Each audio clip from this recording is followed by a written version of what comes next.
என்ன மக்களே எப்படி இருக்கிறீங்க? நான் தான் உங்க களத்தூர் கண்ணம்மா. இன்னைக்கு சினிமா அப்டேட்ல என்ன செய்தியோட வந்திருக்கேன்னா, என்னதான் நீ நடிப்புல புலியா இருந்தாலுமே மக்கள் மனசுல நடிகண்டா அப்படின்னு பேர் எடுத்திருந்தாலுமே தப்பு பண்ணா சினிமாவிலையும் தண்டனை உண்டு.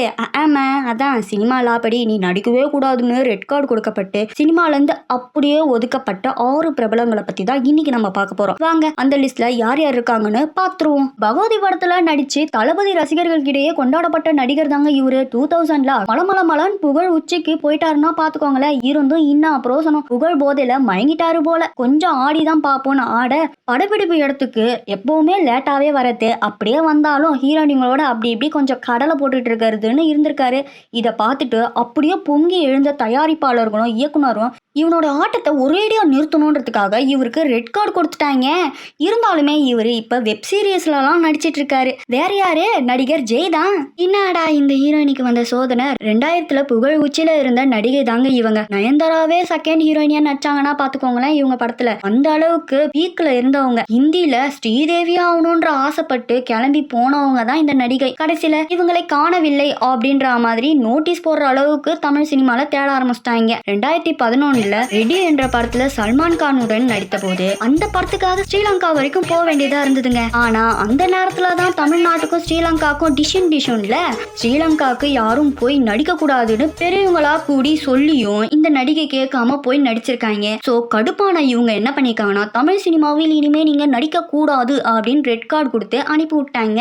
வேற யாரும் இல்லங்க, கஜினி படத்துல கதாநாயகியா நடிச்ச நடிகை அசின் தான். சினிமால ரெட் கார்டு கொடுக்கப்பட்ட டப்பிங் ஆர்டிஸ்ட பத்தி தான் நம்ம இன்னைக்கு பார்க்க போறோம். ஒரு படத்தோட உயிர் ஓட்டத்துல ஒன்னா இருக்கக்கூடியது தாங்க வாய்ஸ். அது கொஞ்சம் பிசிறு தட்டினா கூட படத்தை பார்க்கவும் முடியாது, வாய்ஸை கேட்கவும் முடியாது. அப்படிப்பட்ட டப்பிங் ஆர்டிஸ்ட் ஒருத்தவங்க கவிஞ வைரமுத்து என்கிட்ட அப்படி இப்படி அதாங்க தப்பா நடந்துகிட்டாரு, இவர் வெரி பேடு பாய் அப்படின்னு 2018ல புகார் போடுறாங்க. ஆனா இதை யாருமே நம்பவே இல்லைங்க. சோ மீட்டு அமைப்பின் மூலம் பல பிரச்சனைகளை முன் வச்சு ரொம்பவே தவறா பேசிட்டாங்க. இதெல்லாம் கேட்டுட்டு இருந்த சினிமாக்காரங்க என்ன பண்ணாங்கன்னா, டப்பிங் ஆர்டிஸ்ட் யூனியன்ல இருந்து சின்மைக்கு ரெட் கார்டு கொடுக்கப்பட்டு அப்படியே வீட்டுக்கு அனுப்பி விட்டாங்க. 80கள்ல குழந்தை நட்சத்திரமா அறிமுகமானவர் தாங்க இவரு. அதுக்கப்புறம் 2000ல டாப் ஹீரோவா ரவுண்டு கட்டி சும்மா கலகுன்னு கலகி இருக்காரு. இவரு 2012க்கு அப்புறம் கொஞ்சம் திமிர தலைக்கு ஏறிடுச்சுங்க. கமிட்டான படத்துக்கு எல்லாமே பயபுள்ள பணத்தை மட்டும் வாங்கிட்டு இப்ப எனக்கு டைம் இல்ல அப்படின்னு கால் ஷீட்டே தராம எல்லாருமே ஜவ்வு மாதிரி இழுத்தடிச்சிருக்காரு. இது ஒரு படத்துக்கு மட்டும் இல்லைங்க, எல்லா படத்துக்குமே எனக்கு இப்ப டைம் இல்ல அப்படின்னு சொல்லி செம்மையா காண்டாகி விட்டுக்கிறாரு. தயாரிப்பாளர்கள்லாம் இவர் எந்த படத்துல தான் நடிச்சிட்டு இருக்காரு, எல்லாருக்கிட்டையும் டைம் இல்லைன்னு சொல்லிட்டு இருக்கிறாரு. இவருக்கு ரெட் கார்டு கொடுத்து அனுப்பிவிடுங்க அப்படின்னு கம்ப்ளைண்ட் பண்ணியிருக்காங்க.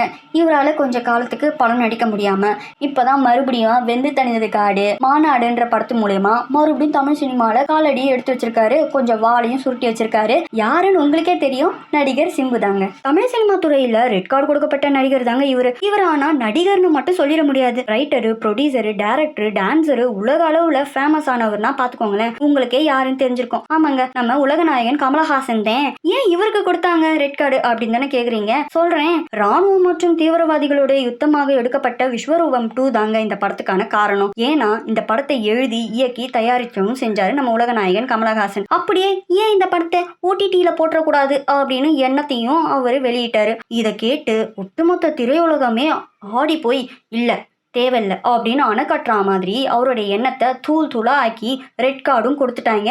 அதுக்கப்புறம் அவரு 4 வருஷத்துக்கு தமிழ் சினிமாலே நடிக்காம போயிட்டாரு. 4 வருஷத்துக்கு அப்புறம் லோகேஷ் கனகராஜ் இயக்கத்துல விக்ரம் படத்துல மறுபடியும் தமிழ் சினிமால ஹிட் கொடுத்தாரு நம்ம உலக நாயகன் கமலஹாசன். தமிழ் சினிமால நடிகர்களுக்கு மட்டும் ரெட் கார்டு இல்லைங்க, காமெடி ஆக்டருக்கும் ரெட் கார்டு கொடுத்தாங்க. படம்னு இருந்தா பாட்டு, டான்ஸ், ஆக்டிங், எமோஷனல் லவ்வையும் தாண்டி காமெடி இல்லைன்னா நல்லாவா இருக்கும். அப்படிப்பட்ட காமெடி ரோல்ல ரூல் பண்ணிட்டு இருந்தவர் தான் இந்த காமெடி ஆக்டர். நம்ம லைஃப்ல ஒவ்வொரு இன்சிடென்ட்டுமே இவருடைய காமெடி அப்படியே பொருந்தும்னா பாத்துக்கோங்களேன். என்னதான் காமெடியில பெரும் உச்சில இருந்தாலுமே நம்மள தூக்கி விட்டவங்கள மறந்தா இதுதான் நிலைமைன்றது இவரோட லைஃப்லயே எல்லாருக்குமே தெரிஞ்சிருக்கும். திமுகவுக்கு ஆதரவா பிரச்சாரத்துல ஈடுபட்டு இருக்கும் போது கேப்டன் விஜயகாந்த தண்ணி வண்டின்னு சொல்லி ரொம்பவே அசிங்கப்படுத்திட்டாரு.